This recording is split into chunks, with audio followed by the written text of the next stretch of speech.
Merhaba. So in this video I will talk about two things, opposites, her and hiç. They are used as either adverbs or adjectives.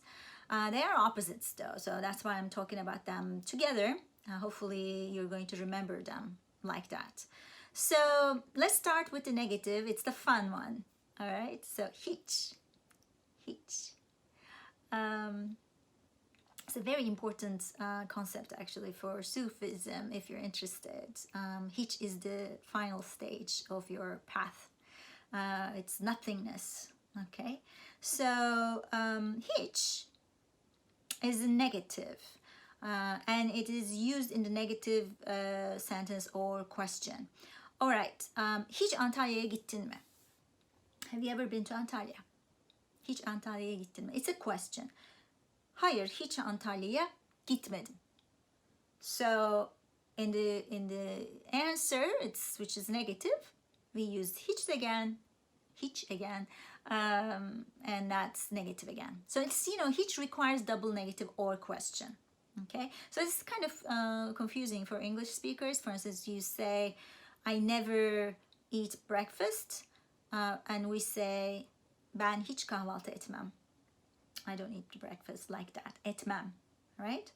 So hiç is like that. Hiç rakı içtin mi? Have you ever had rakı? Evet içtim. So when it's positive, you say evet içtim. Hayır, hiç içmedim. No, I've never had it. Okay? So in these sentences, you've seen it in the question form, it's hiç. Negative form, it's hiç, right? So so it requires double negative. Okay, all right.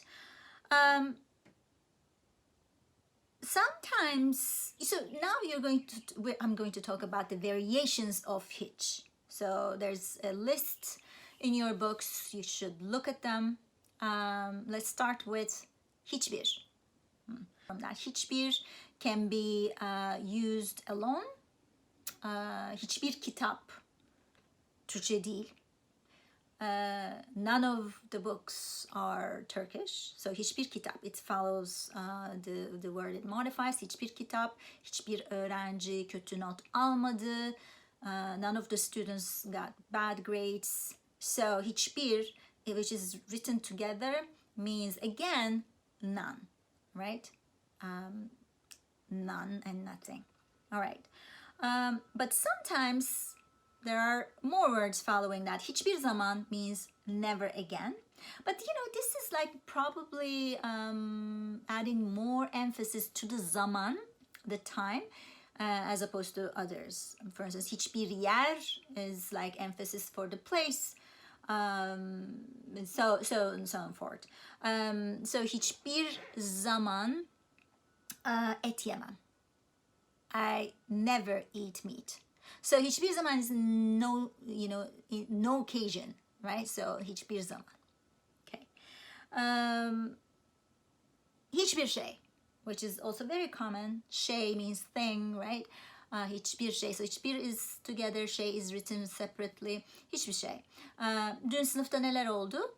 What happened in class yesterday? Hiçbir şey bilmiyorum. I don't know anything. Hiçbir şey.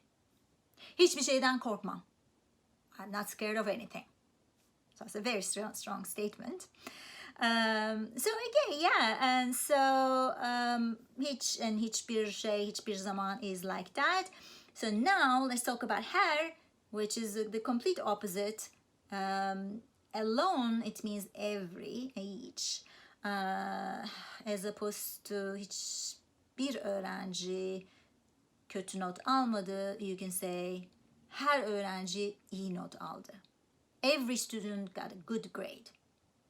That's what I hope happens in this class. Her elmayı yıkadım. I washed every apple, each one of them. Her gün erken kalkıyor. He wakes up early every morning. So her, can, follow any word, means each, right? So every, her kitap, every book, her öğrenci, every student. Her gün, we know her gün. So So this is just like that. Her gün, every day. Her şey, again, like hiçbir şey, her şey. Her şey çok güzel olacak. Everything will be wonderful. Okay? Bu dersteki her şeyi çok iyi anlıyorum. I understand everything in this class, right? So, so her şey, again, şey is written separately. Her yer, everywhere. Bugün her yer soğuk. Gerçekten soğuk. Durham'da kar var. Her yeri aradım ama cüzdanımı bulamadım. I looked everywhere but I couldn't find my wallet.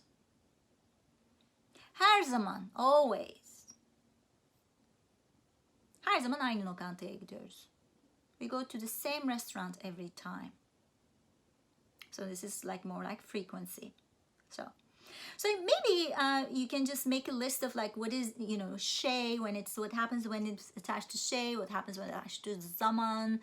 You know, maybe there's like a pattern there. Unless, you know, we're talking about herkes. Herkes is written together. Herkes is a word itself, means everybody. Okay? Unlike the rest, basically. Right? Herkes acıktı. Everybody is hungry. Bu sınıfta herkes Türkçe konuşuyor. Right? So it works by itself.